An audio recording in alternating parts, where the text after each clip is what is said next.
Geothermal projects present opportunities in more than just electricity and heat production. Geothermal brines are often enriched with in-demand elements such as lithium, presenting a lucrative co-production play. Because geothermal energy is clean, it can be leveraged in times of decreased electricity demand to produce green hydrogen. And geothermal projects paired with subsurface engineering and direct air capture technologies may even provide an avenue for large-scale carbon capture, utilization, and storage. So, what types of projects are entities in this space pursuing currently in geothermal co-production? Where in the world are these opportunities? How can oil and gas entities find opportunity in co-production? Let's explore.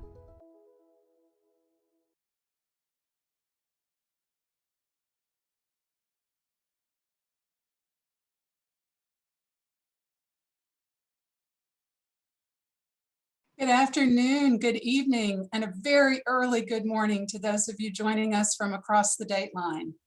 Welcome to this penultimate session of Pivot 2021 on geothermal co-production, lithium, hydrogen, and CCUS. My name is Edith Wilson, and I'll be your moderator for this session. Like our theme today, my business focuses on synergies between renewable energy, carbon reduction, and building sustainable energy mineral supply chains.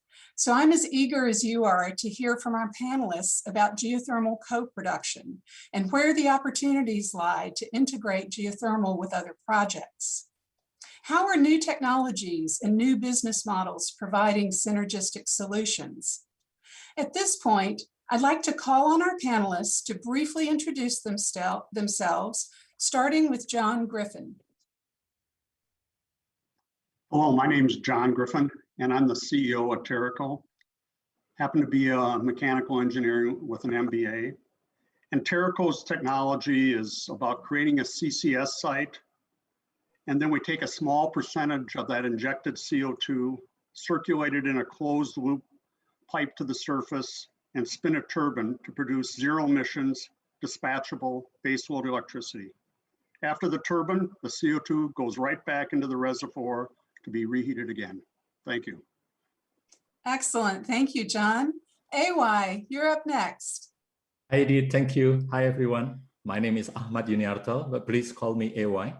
I'm an electrical engineer by trade with postgraduate studies in leadership and behavior.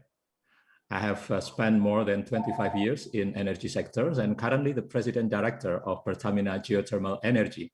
We oversee 1.8 gigawatt of installed geothermal power, and out of that, 672 are directly operated by us, and 1.2 gigawatt are operated through joint operating agreement. Look forward to the discussion today. Excellent. Thank you, AY. Sonia, tell us a little bit about yourself. Thank you, Edith.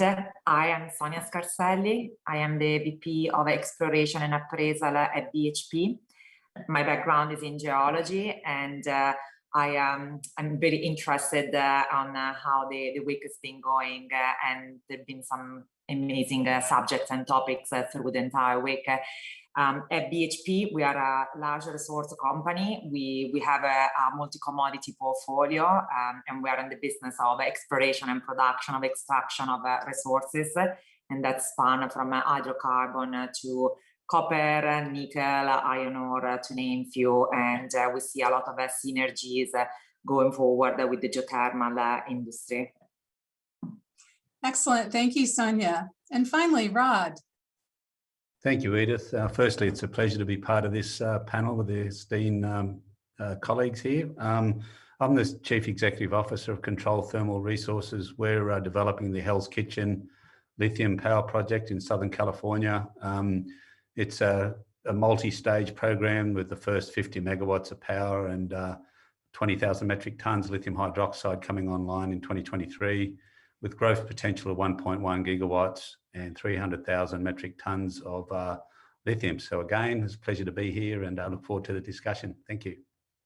Excellent. Thank you, all panelists. And it's wonderful to recognize such a diverse group of backgrounds and businesses. I'm sure it's going to make for a fascinating discussion as we share each other's stories. As we continue the conversation, I'd like to encourage participants as well as the panelists. Participants, please put your questions in the chat or in the Q&A, and I'm sure that there'll also be questions panelist to panelist that we'll be exchanging questions among ourselves as well. And in fact, I am going to pose the first of those questions. I know that as we are rapidly transforming our energy economy, we all recognize the growing importance of integration along the supply chain from mine to market, so to speak. So my first question is this: has co-production in your business enhanced your access to markets? And if so, how? And I'll give you a little bit of warning, the order in which I'm going to go. I'm going to ask Rod to take that question on first, and then I'm going to go to AY, John, and let Sonia have the last word. So Rod, has having co-production enhanced your access to market? Absolutely. I think beyond just producing lithium products from brine, and in simple terms for the US market, it's removed, simply speaking, about 30 supply chain links just by doing that. Now, this product doesn't need to go offshore for post-processing. It can all happen here in Imperial Valley. I think beyond that, the opportunity with particularly the auto and utility market here is organic growth. So going from a battery grade product to cathode to battery to, organically is a big, massive opportunity. And I think the fellow panelists here, co-location of hydrogen and other types of opportunities, absolutely a wonderful, wonderful place in time we are. Yeah. So AY, what are your thoughts on how having co-production of, in your case, hydrogen with geothermal enhances your access to market? Thank you, Edith. I echo what Rod has elaborated. The answer is a definite yes. A geothermal exploration and productions traditionally has always been producing electricity in our countries. And when you produce electricity, then you have a single customers, which is the utility company. But when you go into what I call a multi-track development, then you opens up a whole new value chains with a different potential customers. When we are talking about hydrogen, and in this very aspect is a green hydrogens, then suddenly you have created like an ecosystem of potential green economy. You help potentially the effort in decarbonizations by providing opportunity for different sectors, as Rod says. Yeah, we could go into process industry, we could go into transportations, we could go into some other aspect of the future industries. Yes, definitely. Yeah, and that's a good segue. John, has your market been enhanced by being able to capture carbon? Definitely. And also, since we're producing electricity, we're finding there's significant efficiencies with our partners that are typically the emitters, where they want to look for continual ways to lower their carbon intensity. And that could be buying our electricity back, or it could be using our electricity to create products such as hydrogen. So yes, we think this is driving a lot of the interest from our customers in this area. Great, thank you. And Sonia, I'm going to let you have a go at that question. And then I'm also going to tee up a question from our participants, which is, after you answer the market question, please describe how BHP's view of the synergies between mining and geothermal is evolving. Do you have any current projects in that realm? Could have written that question myself. So take it away, Sonia. Thanks. Probably the first answer is connected with the second anyway. I would say that we see synergies and especially on the circularity of the economy and the co-production, where geothermal can play a very important role as an independent pillar as part of the organization, as part of BHP, but also can be providing energy and heat to our own facilities and our own operations, with the intent and the focus on that case to decarbonizing our operation and reducing our CO2 emission across our portfolio. So there is definitely there a huge synergy just from a business point of view. And then the other aspect that follow up the second question a little bit is on the synergy around the commodity. I think about geothermal as a commodity, as a resource, as a underground, a subsurface resource. And when we think about our business, it's really to explore and produce the subsurface resources, and all the activities that we are carrying on can be easily applied to the geothermal, whether it is the geological characterization of the subsurface and understanding of the heat space, to the drilling and completion, to the operation, to the building of facilities. All of those aspects that we apply in other parts of our business, whether it is oil and gas or mining, we can certainly exploit into geothermal. Yeah. I'm curious, the question also asked if you have any current projects in the mining area that use geothermal. And I know we were all fascinated to read about your nickel alliance with an OEM. And so do you anticipate geothermal being used in those sorts of projects? So we have been on the process on investing on a couple of geothermal companies. I cannot disclose the names today. However, we are moving into that space and expanding our portfolio. And the intent is to start to build those collaboration and test how we can apply into our own operations and activities. Great. Wonderful. Well, we have some fantastic questions from our audience. So I'm going to get right to the next one, which is for John. And John, we'd like to know if you could discuss how you're engineering your CO2 reservoir and what the challenges are that are associated with this. Is the geothermal output alone enough to build your business on? It is not, but it supports that business. The challenges around sequestration to date are, number one, it's relatively new, and the permitting folks are getting used to that. And I think part of that is the interval to get those permits is a little longer than we'd like to expect long term. But we fully expect as the market develops, the regulators will be more comfortable with this. This is a safe, secure method. And they're looking for sequestration to be in deep saline aquifers. And they're pervasive around the United States and of course offshore. And so I think that's really a good solution for taking CO2, putting it in the ground to be safe and secure over time, and lowering the emission profile of a lot of these industrial companies. Okay.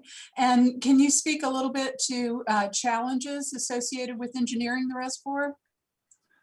You know, I think it's, again, I see us putting proven technologies together in a novel arrangement.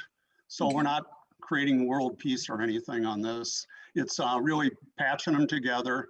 And again, I think the big challenge at this stage is the newness of the technology, getting the permitting folks up to speed. And there's some pore space issues about who owns those underground rights for sequestration. But we're seeing a lot of the states really getting aggressive in dealing with that in an upfront manner. So we're very optimistic of how this is proceeding. Okay, great. We have a sort of a general question for all the panelists. Again, another big news story that we've all been following with pleasure in the past weeks. The Controlled Thermal Resources GM deal from mine to market, integrated through the OEM.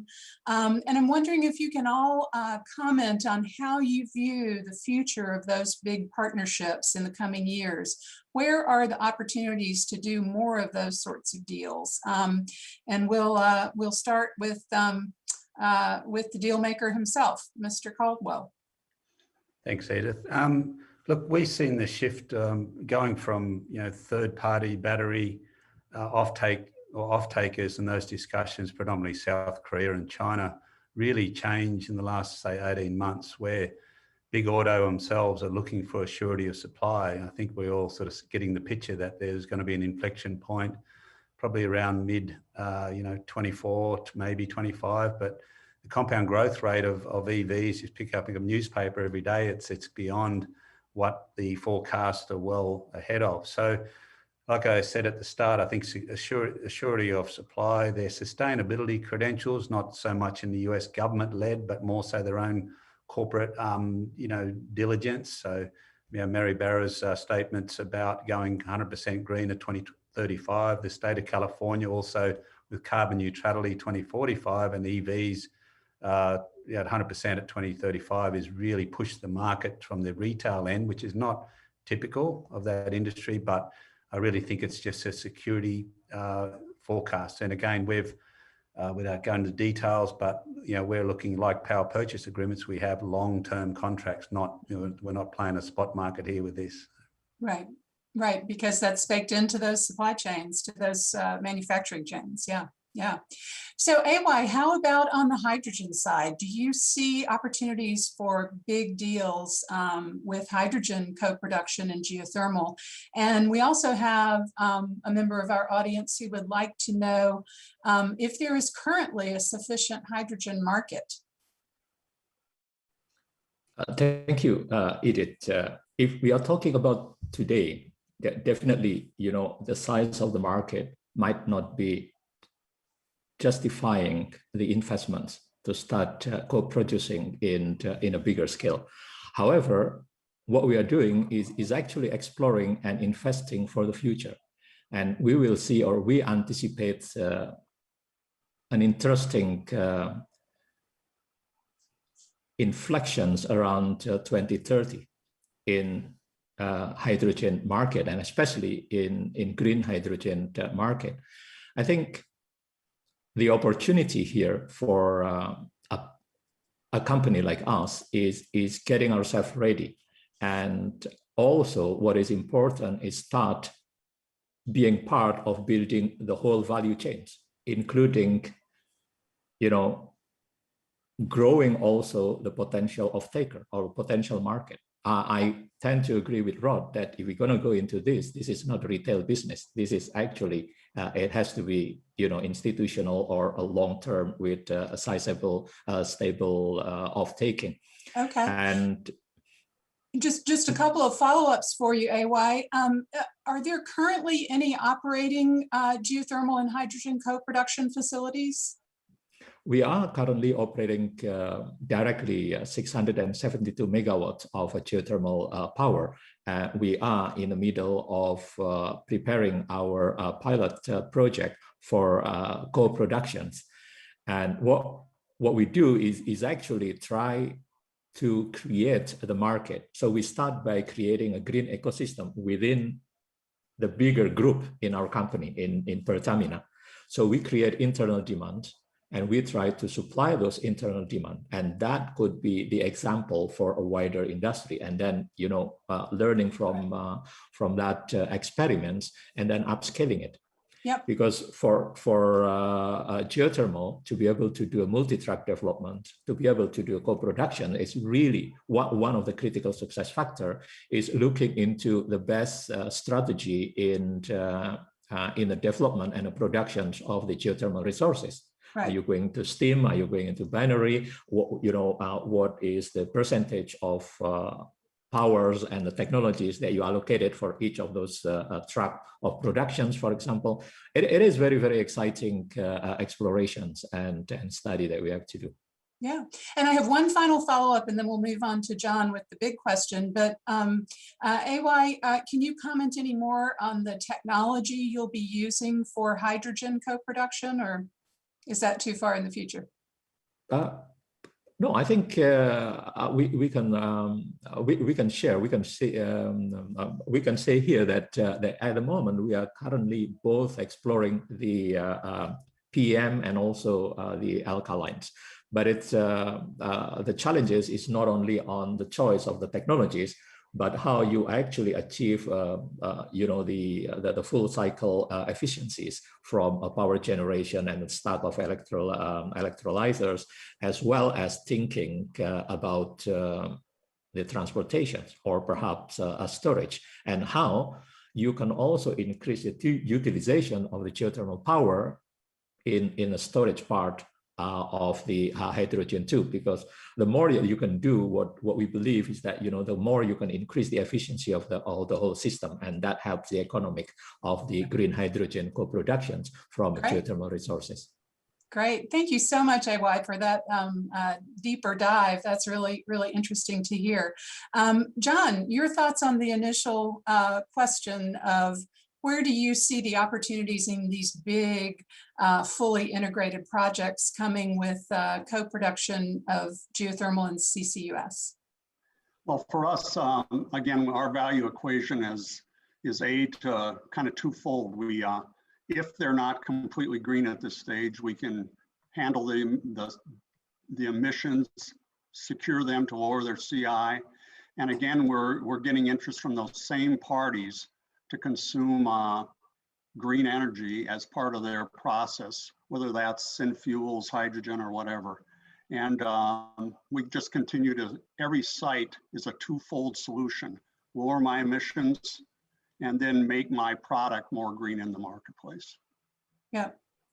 And can you comment at all on direct air capture and its place in these bigger deals?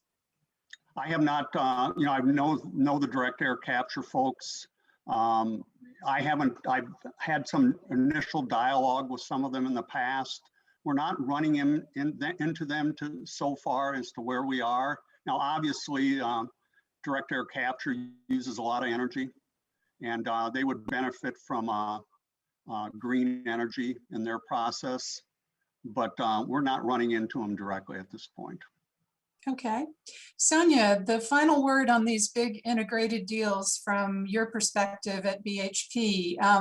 How do you see this happening, particularly integrating with mining and oil and gas, which are the two legs upon which BHP stands? There are two aspects of the integration. The first element, it's really around providing that power and it within our own facility operation to decarbonize our own operations. That's for us is certainly an area of greater interest, both in the hydrocarbon sector as well as on the mining sector. But on the other hand, the other big piece of integration is around being one of the pillar of one of our assets as part of the portfolio, where we can actually become part of the not only the renewable, but also part of the power sector as an industry. And then the area that we are starting to look into is the relation and the potential synergies with the hydrogen as well and the CCUS. I would say still a little bit immature from our point of view, and where we are with the evaluation of we are starting to look into that as well. Yeah, and you mentioned we have another question regarding, you mentioned some upcoming deals with geothermal companies, and just curious from the perspective of an existing major multinational corporation, is there a benefit to partnering with small strategic startups or with larger firms, or how do you wrap smaller, more entrepreneurial startups into the bigger picture? So I think I look at this as a portfolio. So when we partner with the smaller independent and startup, looking at a portfolio of opportunities, and each of these startups, they are testing interesting aspect of the technologies related to geothermal and different methodologies, or they are solving different problems with their activities. So for us, it allows to be part of it, to provide input where is asked, where we have the capabilities and we can help.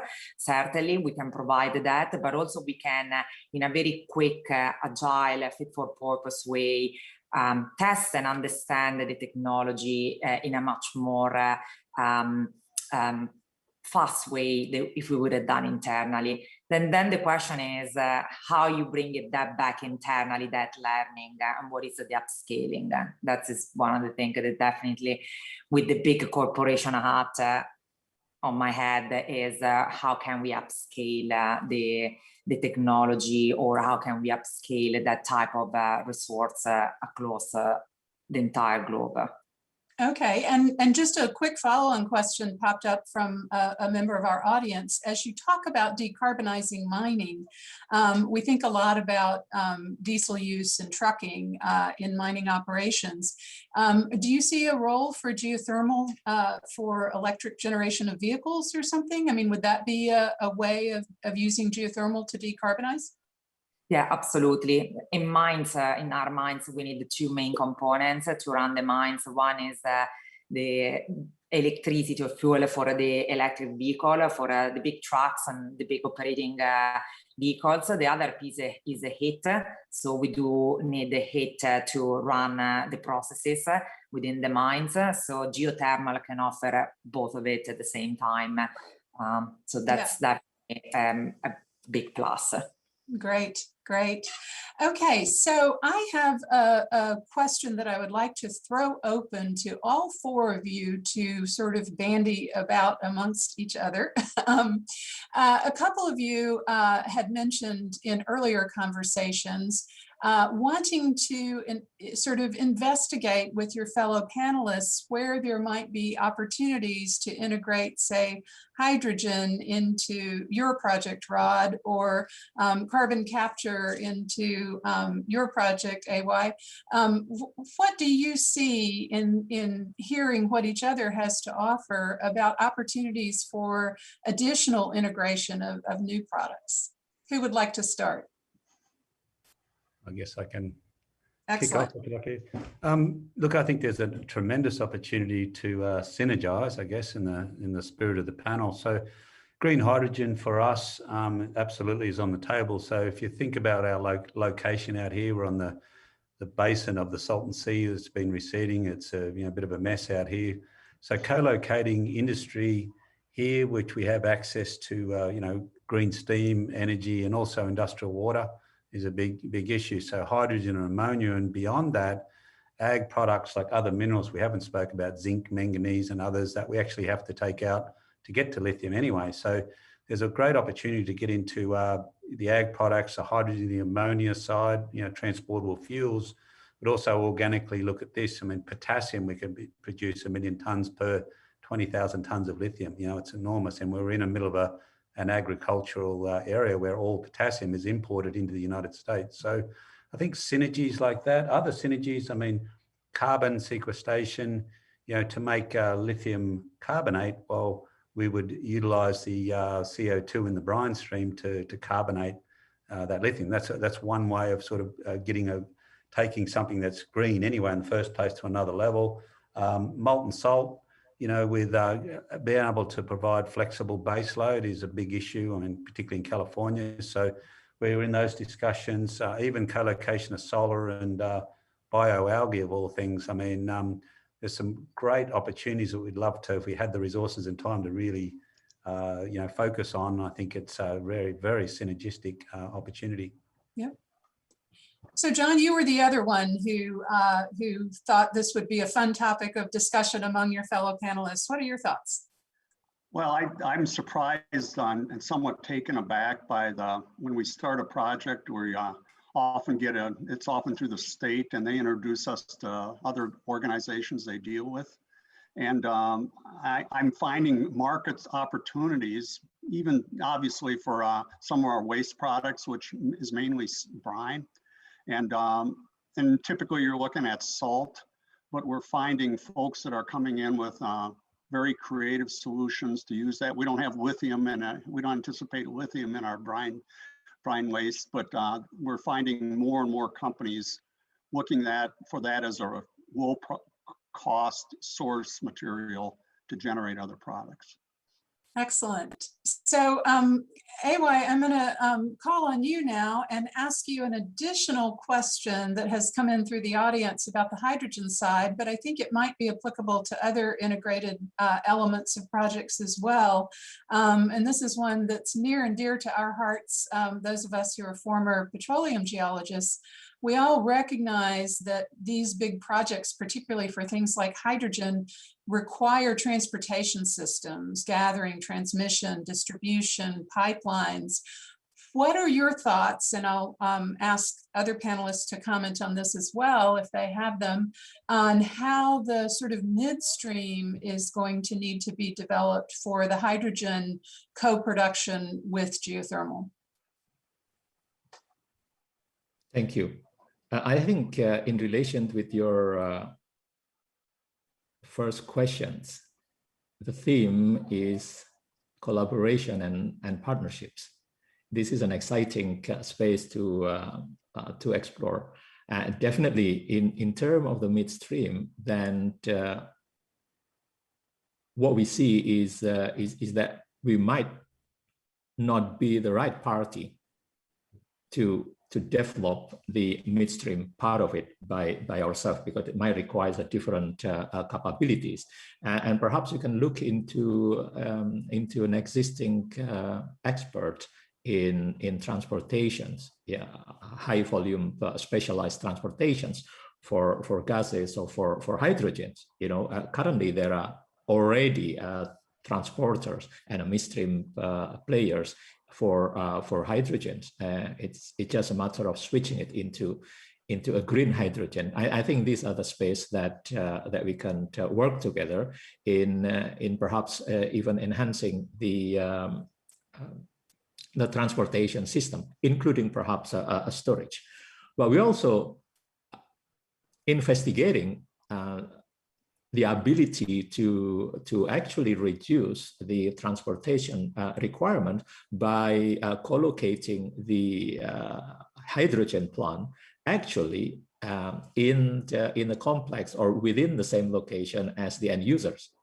And then basically what you need to transport is actually the electrons, the right. Geothermal electrons, right? So that is also an exciting element that we are investigating.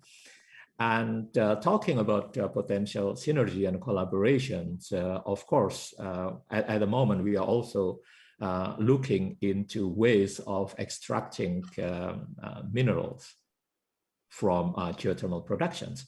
And this is in the spirit of actually creating more values out of geothermal resources. John talking about the waste is brine. We are not looking into brine as a waste. We are looking into brine as another treasure, right? That we have to create more value out of it. So I think really going forward, I mean, these are the space that is very, very exciting for collaboration. We definitely need to grow that ecosystem of innovations. Mm-hmm. We cannot rely on just an internal source of innovations. We have to tap into the external source. And essentially, what I always believe as well is that we have to work this ecosystem so as we get the benefit out of the collective intelligence of that ecosystem. Excellent. I love that. The collective intelligence of the ecosystem. I'm going to remember that one. So Sonia, I'm going to let you have the last word on this concept, but with a little bit of a twist in the same way that AY brought in a slightly different angle. We have a question that wants to know if BHP is thinking about converting any existing mines, particularly mines approaching closure, to direct geothermal heat producers. Do you see a synergistic element there? That's a very interesting thought and suggestion. We haven't looked into that, but maybe something we can certainly evaluate. I would say a lot of our mines are quite a long life ahead of them, so we don't really have anything that is to closure anytime soon. But I mean, that's something we can certainly consider. Yeah, we know we've seen coal mines, for example, being converted to direct geothermal use. So yeah, excellent. So I'd like to just toss another idea out as well that reflects some of the questions that are coming in. If we cast opportunities in a slightly different light and talk more about personal opportunities, we've had a lot of specific questions about what are the real technical challenges that you face in lithium brine extraction, for example, Rod, or in reservoir evaluation, John, or midstream AY, or mining decarbonization, Sonia. But where are the opportunities for our energy professionals in this future of the big integrated co-production geothermal project? Where do you see the opportunities for us to transfer our skills to this new energy economy?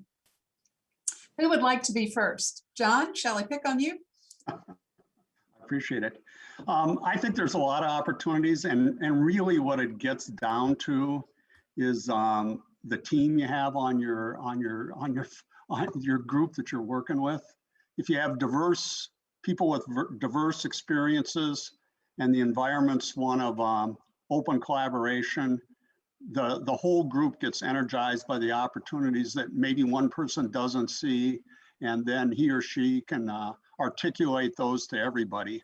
The one that comes to mind for us, and to be frank, we still kind of struggle with it, is energy storage. Our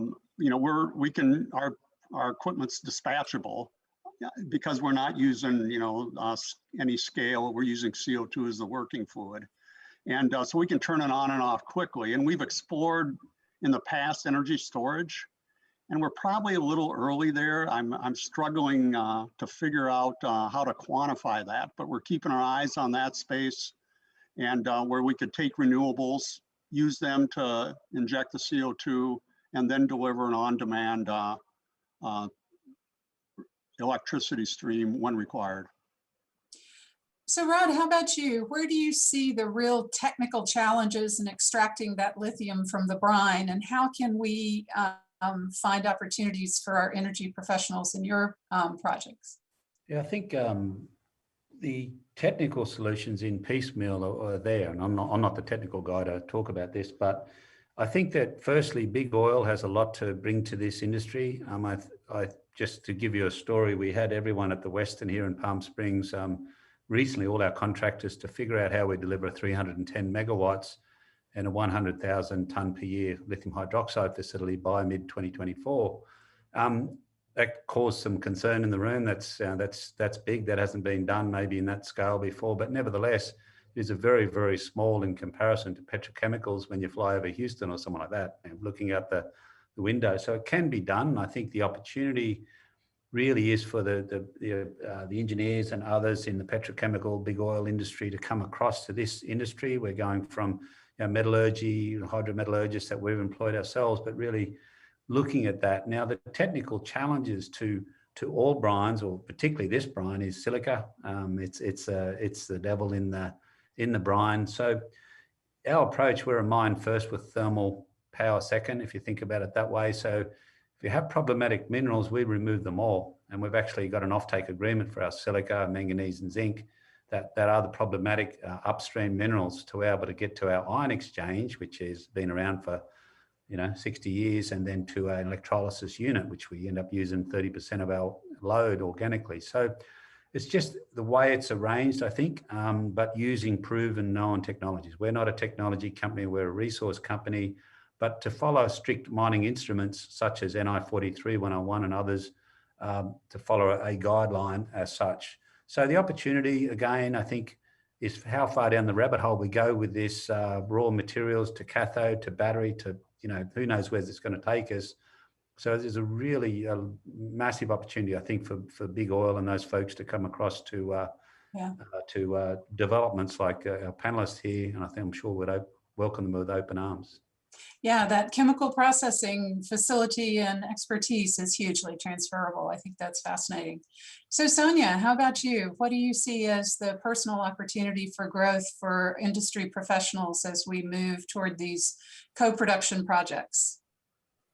I think it started really from the beginning, from the rocks, and having a very efficient way to understand where we can do geothermal globally. So the areas that we see in projects are very specific. I would like to understand where else can we do geothermal? So what are the conditions that need to be out there from a subsurface point of view that we can do geothermal everywhere else? So it becomes a true baseload type of energy that we can apply everywhere. So that's one thing, but doing it efficiently. And I think in the past few years on the oil and gas industry, we've been much better on leveraging the new technologies, whether it's AI or machine learning, to really integrate a large amount of data set, investigate data very quickly, becoming more efficient in times and costs. I think that can definitely be exported into the geothermal side.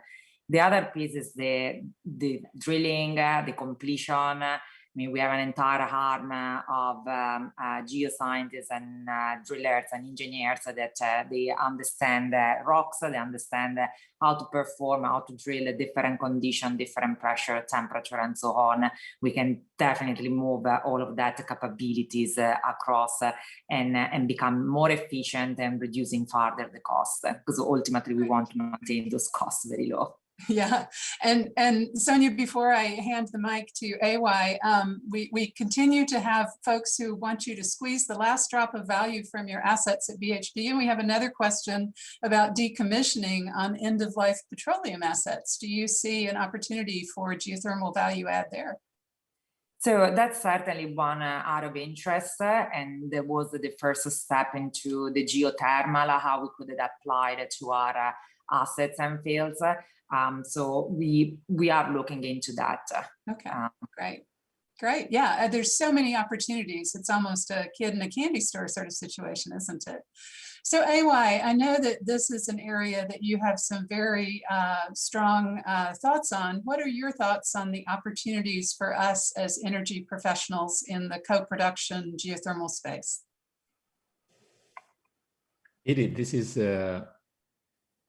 really a space for growth.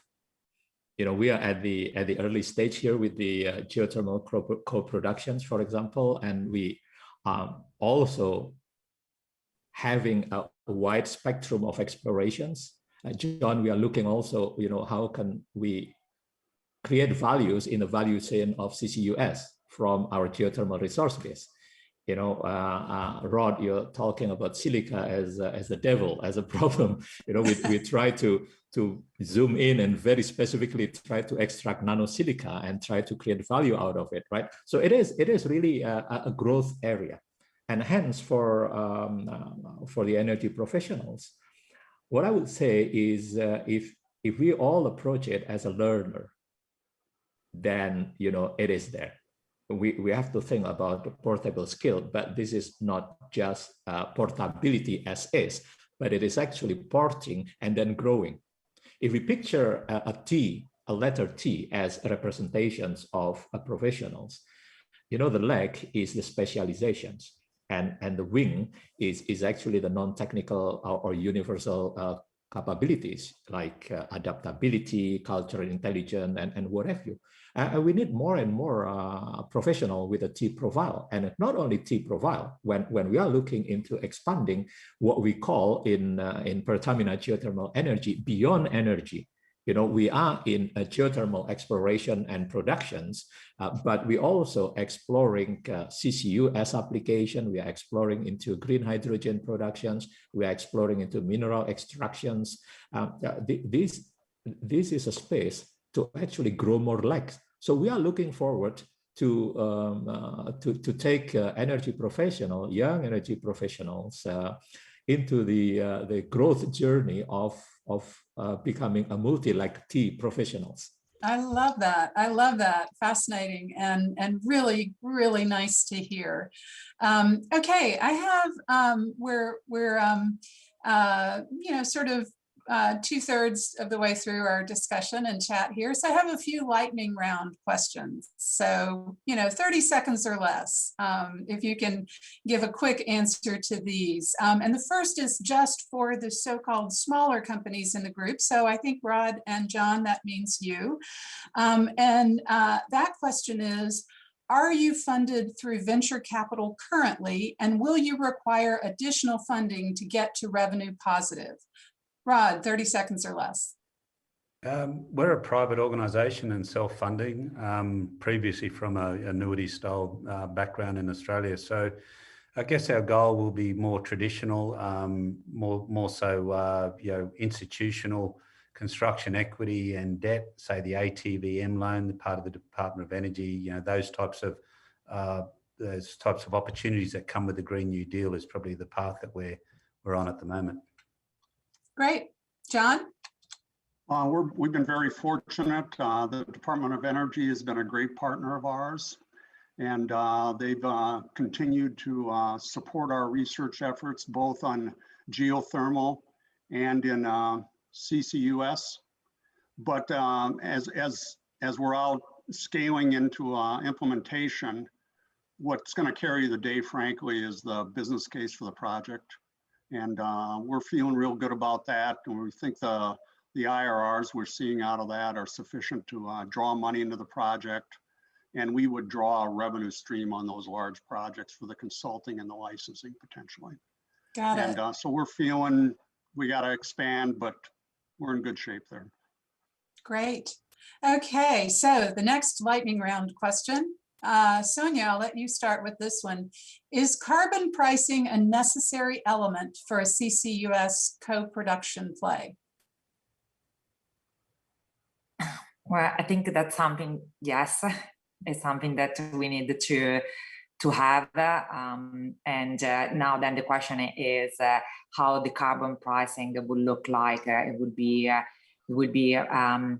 global regulatory forms. They would be different from country to country. I mean, that needs to be aligned.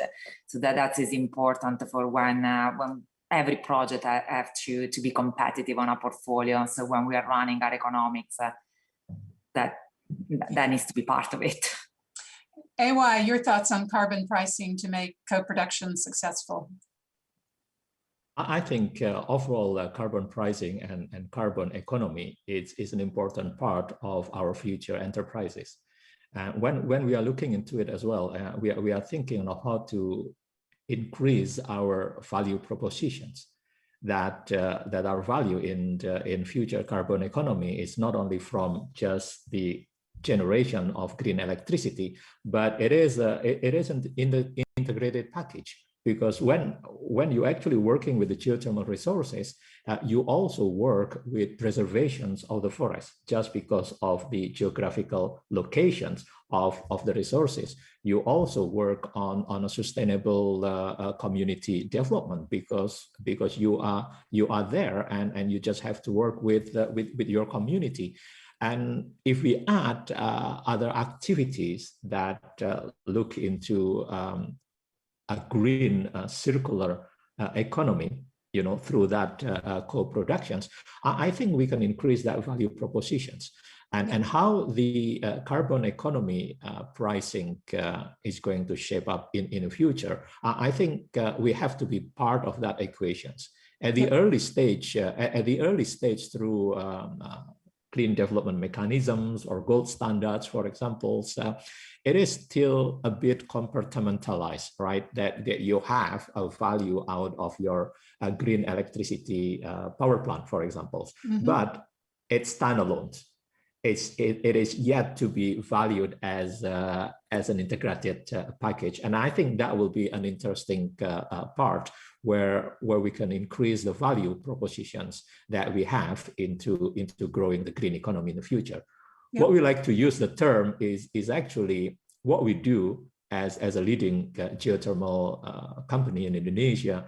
We have the aspirations to be a global integrated green energy company. Why? Because through that, we can increase the green economic multipliers for our country and also for the world. Thank you, AY. Rod, your quick thoughts on carbon pricing, is that necessary? Absolutely. I think it'd be great to have a level playing field. I mean, California got the RECs, of course, with energy, so that's in place. But on lithium, for example, hard rock, spodumene, it consumes about 14.8 kilograms per kilogram of lithium produced. The salars are about 7.4 kilograms of CO2 produced to produce 1 kilogram, and we're 0.6. So it's testament, I guess, not that there's a measure yet, but certainly General Motors' announcement was a big driver. Sustainable sourcing is coming in there. We'd love to see some sort of level playing field for that, and I believe it's been discussed. To AY's point, I think there absolutely should be something to level the bar across the board. Yep. So appropriately, John, you get the last word on carbon pricing. Appreciate that. I think early in the stages of many of these projects, some sort of incentive is in place. And really, when you look at the United States specifically, which I'm most familiar with, you're seeing that with the 45Q legislation around sequestration. And then the second thing, even with the typical electric power in the States, geothermal, one of them, there's wind and solar all have subsidies. And I think until they get to scale, and that's just a way to jumpstart the market. But I think long term, as these markets develop, there's going to be normalization of that. Excellent. I love the varied perspectives, and all coming back to a similar thought process. So we're coming up on our last question, and I'm going to combine two from the audience and ask that you each limit your answer to about a minute, if you could. And this is the granddaddy of them all. As an oil and gas geologist, I was always asked, what will the price of oil be in 5 to 10 years?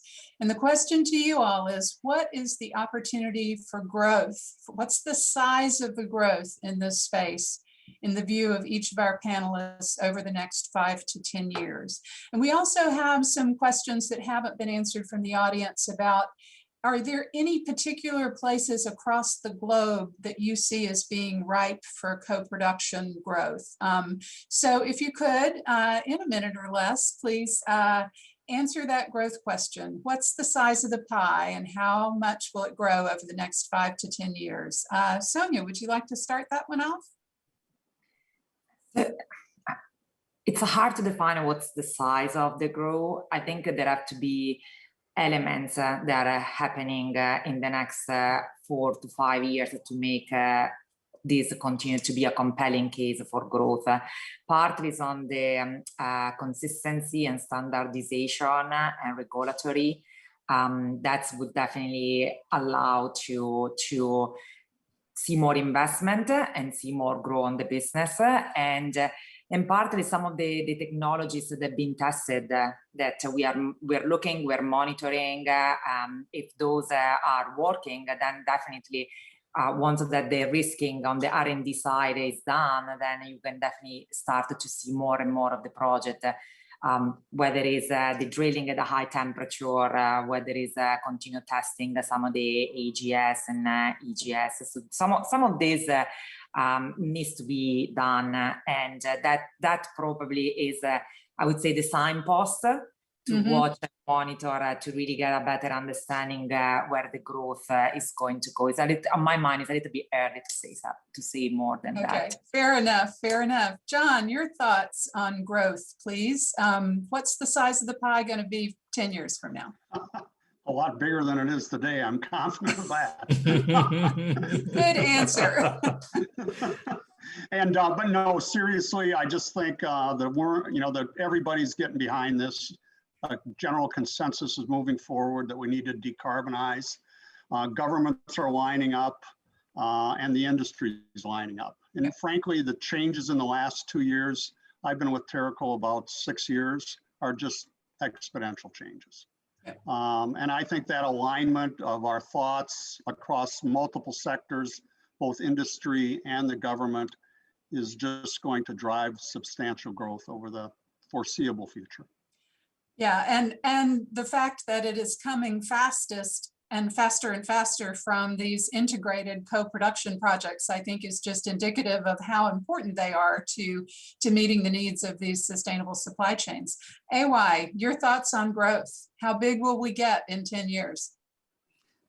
If we are talking about hydrogen, I think we have yet to have a consensus actually in a future market, but definitely higher. If you're talking about 2030, perhaps globally there will be a growth of a demand between 100 to 150 million tons per year, and beyond 2030, definitely then the view is more diverse. But I think we are hinging on one critical factor here is affirmative decarbonization policies. I think that on itself will drive the growth from the demand side, and also that growth in demand side will motivate the research, the technology developments that will bring overall efficiency for the whole value chains. Great. Rod, the last word on growth. What do you see as happening with these big OEM-driven projects? How big will they get? I think one of the best measures is the gigafactory is actually under construction. That's a really good measure. And so actually being built or to be completed, and we're seeing a growth factor off the charts. I mean, 2028 at 2.2 million metric tons per year of LCE. At the moment, the whole globe produces 380,000 tons. So, you know, it's accelerating really, really quickly. And to be honest, you know, we can produce 300,000 metric tons per year fully developed, but that's our 10-year vision to answer that one. And similarly for power, you know, we've got a 56 gigawatt system here in California. The renewables have been great to add to the portfolio, but you've got Diablo Canyon, the last nuclear facility, going down in 2024, and that's 2.3 gigawatts of baseload power. So the shortage of baseload and the offset is super critical. You know, we're having blackouts here at the moment. So the CPUC, the California Public Utilities Commission, put a mandate out a few weeks ago for 1,000 megawatts of new built geothermal. Just remember, these are 10-year projects to be delivered before 2026. So, you know, we've got to get our act together and start drilling and getting pipe out there and doing all those sorts of things, because we won't keep up. So yeah, it's enormous. And speaking on behalf of the other, you know, Berkshire Hathaway and Energy Source, great, our friends here in Salton Sea, similar scale projects, we still won't be able to meet the demand curve, unfortunately. Yeah. So the question is not what the size of the growth will be, but how can we get there faster, bigger, faster, better? Yeah.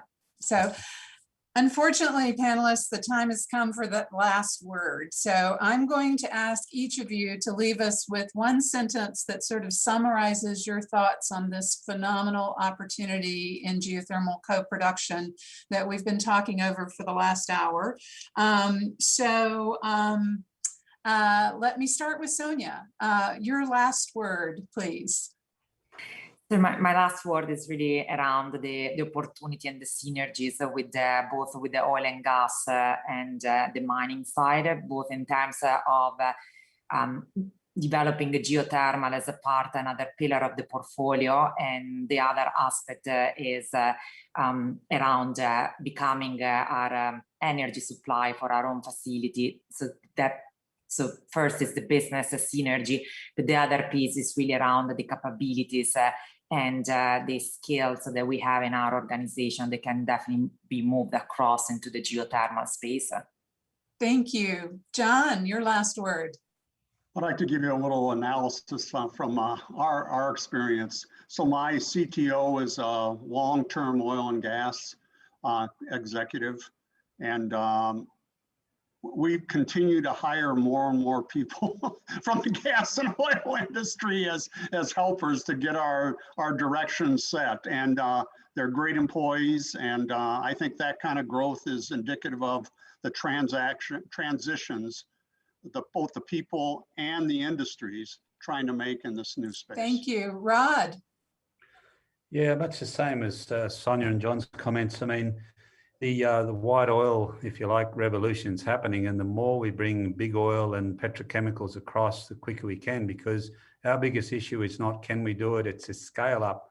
We need to treat the scale up seriously as we would a large petrochemical facility. So I think it can be done, but we need the real horsepower and knowledge, and you know, the cranes and the concrete and everything else that gets these things going right now. Excellent. AY, you have the last word of the last words. I think it is about building a dynamic capability for our organizations and for everyone as well. And it is a future-oriented. Dynamic capability means that we have a business that we have been doing, and we're going to grow in terms of a geothermal capacity. We're going to double our capacity in the next 10 years. But at the same time, we have to explore the unknown. We have to explore the new things. We have to put ourselves in discomfort. Why? Because that is for the future. And then along the line, some of these exploratory projects might drop off, but we do believe that some is going to get traction through partnerships and collaboration, and it's going to be a new mainstream in the near future. And that's what we have to do. Excellent. Thank you all for those parting words and for a great session. And thank you, Jamie, and all the organizers of Pivot for creating the space for this conversation. And with that, I'll wish you all a good evening, a good afternoon, a good morning, and goodbye. Thank you. Thank you, Edith, for all your help. Thank you, Edith. Thank you.